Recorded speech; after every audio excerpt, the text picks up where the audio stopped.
This extraordinary tapestry is titled Textile to the Gods of the Early 21st Century. It was created by contemporary artist Dennis Ambrogi. Dennis will lead us through the meanings, genesis, and evolution of this piece, a part of his Timeless Relics series. Going back to 1971 is where this whole story began. I was a freshman at Pratt Institute in Brooklyn, and we went to the Brooklyn Museum. I saw a textile piece from Paracas in Peru. It's about a 2,000-year-old piece, and it was one of the most incredible, detailed, technical piece, and it was just mind-boggling. And I wasn't even weaving at that particular time. In my junior year, I took an elective course in the primitive weaving techniques. And so I had a great teacher, Paula Adler, and she put all the pieces together for me. And then weaving was almost like I was from another time that I was a weaver, and it just came like cellular memory to me.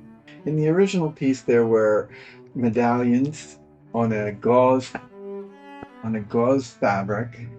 There were 36 of them, so I duplicated that. To create this figure in the center, I was really involved with Sudoku, and the fact that the odds and evens created a positive negative design. So I took several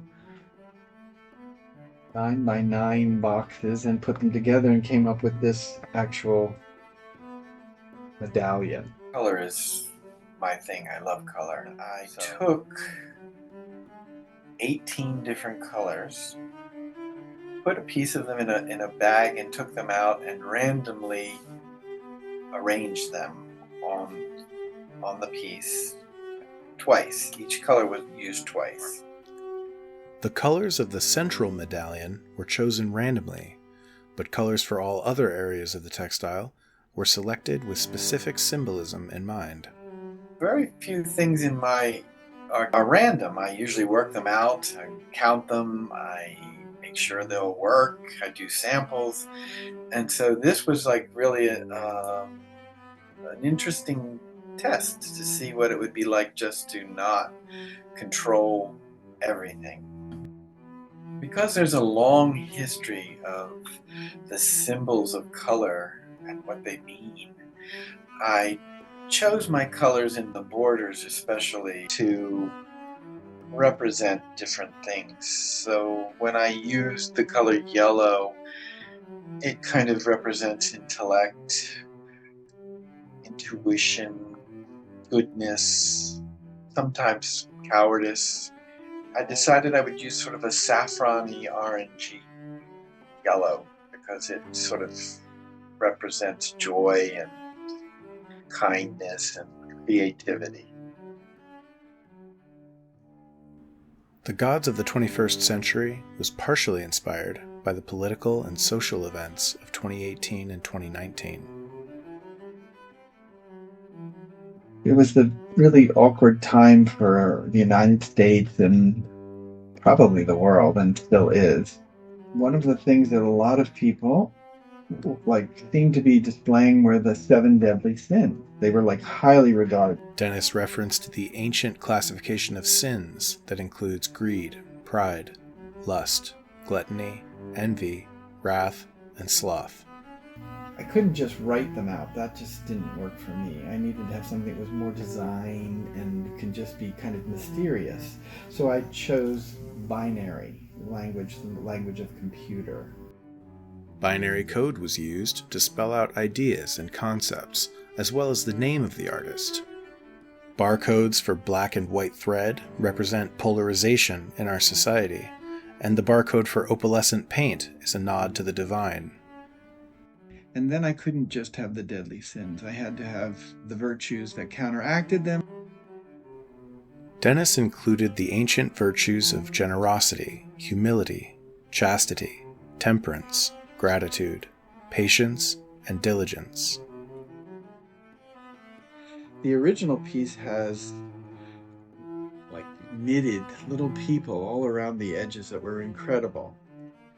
And I needed to come up with an incredible border myself. The outer border is much more complicated. It is subdivided with the four elements, which are water, earth, fire, and air. And these are their symbols.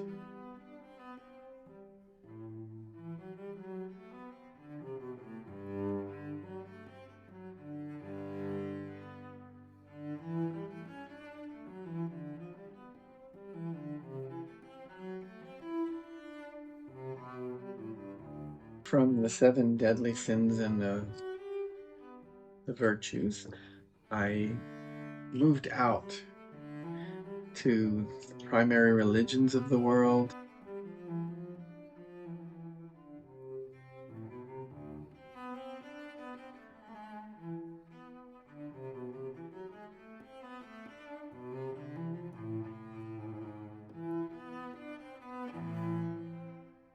Taking it from the spiritual to the material world, went to the periodic table and decided that there were particular elements that were very important in our society and in our commerce of this day.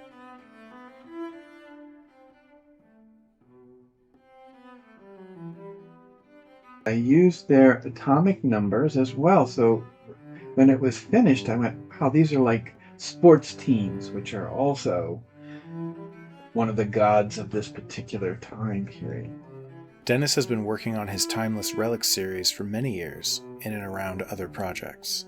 In 1977, I was preparing for a show at the Snyderman Works Gallery, and I wanted to demonstrate different weaving techniques. I made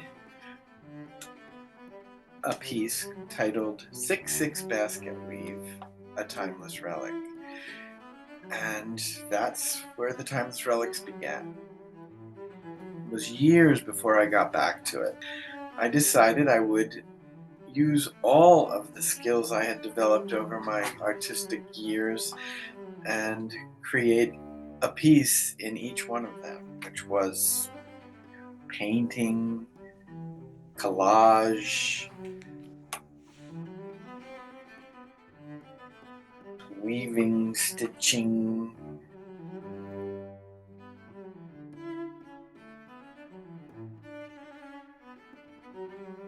boxes, colored pencils, watercolor, everything.